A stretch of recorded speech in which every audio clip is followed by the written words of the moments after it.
بسم اللہ الرحمن الرحیم۔ السلام علیکم ورحمۃ اللہ وبرکاتہ۔ ملک شام کا ایک یہودی ایس مکہ سے کچھ فاصلے پر رہتا تھا۔ وہ جب بھی کسی کام سے مکہ آتا، وہاں کے لوگوں سے ملتا تو ان سے کہتا، بہت قریب کے زمانے میں تمہارے درمیان ایک بچہ پیدا ہوگا، سارا عرب اس کے راستے پر چلے گا، اس کے سامنے ذلیل اور پست ہو جائے گا، وہ عجم اور اس کے شہروں کا بھی مالک ہو جائے گا۔ یہی اس کا زمانہ ہے۔ جو اس کی نبوت کے زمانے کو پائے گا اور اس کی پیروی کرے گا، وہ اپنے مقصد میں کامیاب ہوگا۔ جس خیر اور بھلائی کی وہ امید کرتا ہے، وہ اس کو حاصل ہوگی، اور جو شخص اس کی نبوت کا زمانہ پائے گا مگر اس کی مخالفت کرے گا، وہ اپنے مقصد اور آرزوؤں میں ناکام ہوگا۔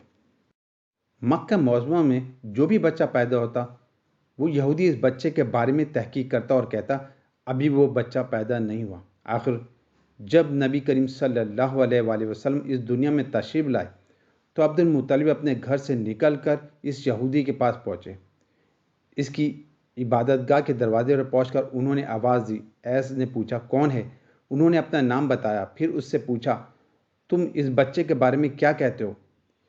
اس نے انہیں دیکھا، پھر بولا، ہاں، تم ہی اس کے باپ ہو سکتے ہو۔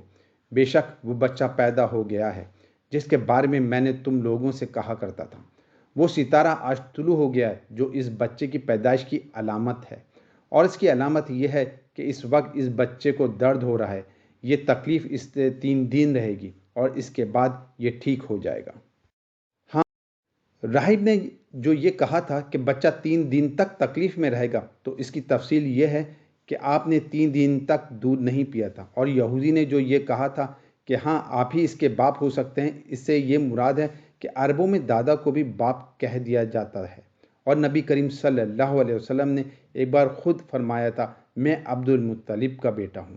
یہودی نے عبد المطلب سے یہ بھی کہا تھا، اس بارے میں اپنی زبان بند رکھیں، یعنی کسی کو کچھ نہ بتائیں، ورنہ لوگ اس بچے سے زبردست حسد کریں گے، اتنا حسد کریں گے کہ آج تک کسی نے نہیں کیا، اور اس کے اس قدر سخت اور مخالفت ہوگی کہ دنیا میں کسی اور کی اتنی مخالفت نہیں ہوئی۔ پوتے کے متعلق یہ باتیں سن کر عبد المطلب نے ایس سے پوچھا، اس بچے کی عمر کتنی ہوگی؟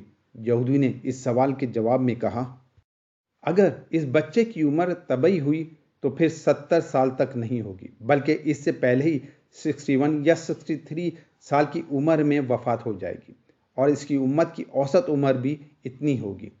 اس کی پیدائش کے وقت دنیا کے بت ٹوٹ کر گر جائیں گے۔ یہ ساری علامات اس یہودی نے گزشتہ انبیاء کی پیشن گوئیوں سے معلوم کی تھی، اور سب بالکل سچ ثابت ہوئیں۔ کے کچھ لوگ عمرو بن نفیل اور عبداللہ بن حجیش وغیرہ ایک بت کے پاس جایا کرتے تھے۔ یہ اس رات بھی اس کے پاس گئے جس رات آپ صلی اللہ علیہ وآلہ وسلم کی پیدائش ہوئی۔ انہوں نے دیکھا وہ بت اوندھے منہ گرا پڑا ہے۔ ان لوگوں کو یہ بات بری لگی۔ انہوں نے اس کو اٹھایا، سیدھا کر دیا، مگر وہ پھر گر گیا۔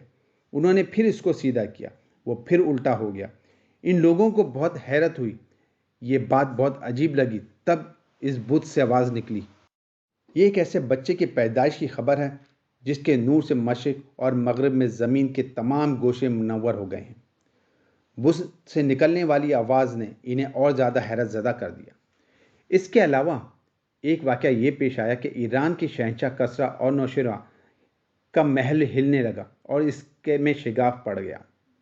نوشیروان کا یہ محل نہایت مضبوط تھا، بڑے بڑے پتھروں اور چونے سے تعمیر کیا گیا تھا۔ اس واقعے سے پوری سلطنت میں دہشت پھیل گئی۔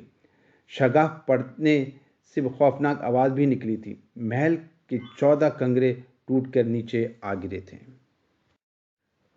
آپ کی پیدائش پر ایک واقعہ یہ پیش آیا کہ فارس کے تمام آتش کدوں کی وہ آگ بجھ گئی جس کی وہ لوگ پوجا کرتے تھے، اور اس کو بجھنے نہیں دیتے تھے۔ لیکن اس رات میں ایک ہی وقت میں تمام کی تمام آتش کدوں کی آگ آنن فانن بجھ گئی۔ آگ کے پوجنے والوں میں رونا پیٹنا مچ گیا۔ کسریٰ کو یہ تمام اطلاعات ملی تو اس نے ایک کاہن کو بلایا۔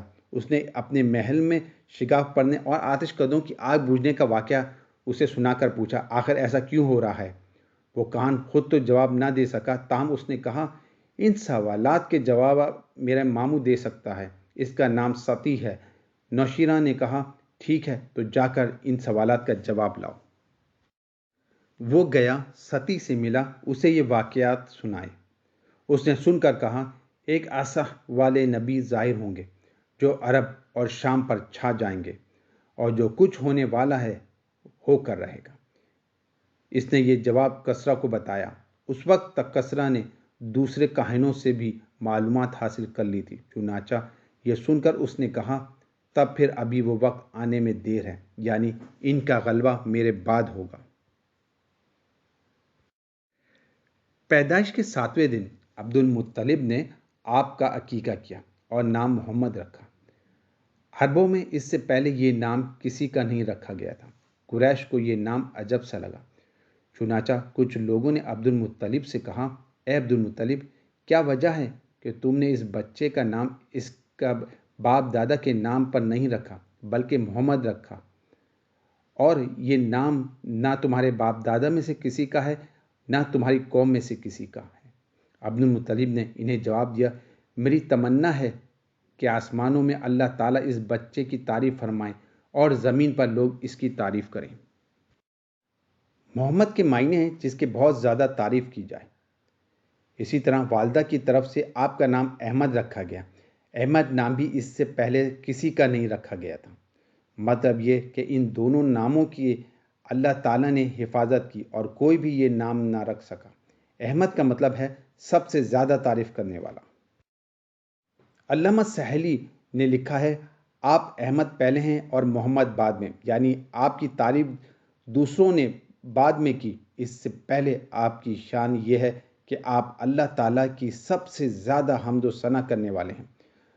پرانی کتابوں میں آپ کا نام احمد ذکر کیا گیا ہے۔ اپنی والدہ کے بعد آپ نے سب سے پہلے صوبیہ کا دودھ پیا۔ صوبیہ نبی کریم صلی اللہ علیہ وآلہ وسلم کے چاچا ابو لہب کی باندی تھی۔ ان کو ابو لہب نے آپ کی پیدائش کی خوشی میں آزاد کر دیا تھا۔ صوبیہ نے آپ کو چند دن تک دودھ پلایا۔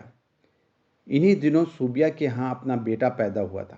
آپ کی والدہ نے آپ کو صرف 9 دن تک دودھ پلایا۔ ان کے بعد صوبیہ نے پلایا۔ پھر دودھ پلانے کی باری حضرت حلیمہ سعدیہ رضی اللہ تعالیٰ عنہ کی آئی۔ حضرت حلیمہ سعدیہ رضی اللہ تعالیٰ عنہ اپنی بستی سے روانہ ہوئیں۔ ان کے ساتھ ان کا دودھ پیتا بچہ اور شوہر بھی تھے۔ حضرت حلیمہ سعدیہ رضی اللہ تعالیٰ عنہ دوسری عورتوں کے بعد مکہ میں داخل ہوئیں۔ ان کا خچر بہت کمزور اور مریل تھا۔ ان کے ساتھ ان کی کمزور اور بوڑھی اٹھنی تھی، وہ بہت آہستہ چلتی تھی۔ ان کی وجہ سے حلیمہ رضی اللہ تعالیٰ عنہ قافلے سے بہت پیچھے رہ جاتی تھی۔ اس وقت بھی ایسا ہی ہوا، وہ سب سے آخر میں مکہ میں داخل ہوئی۔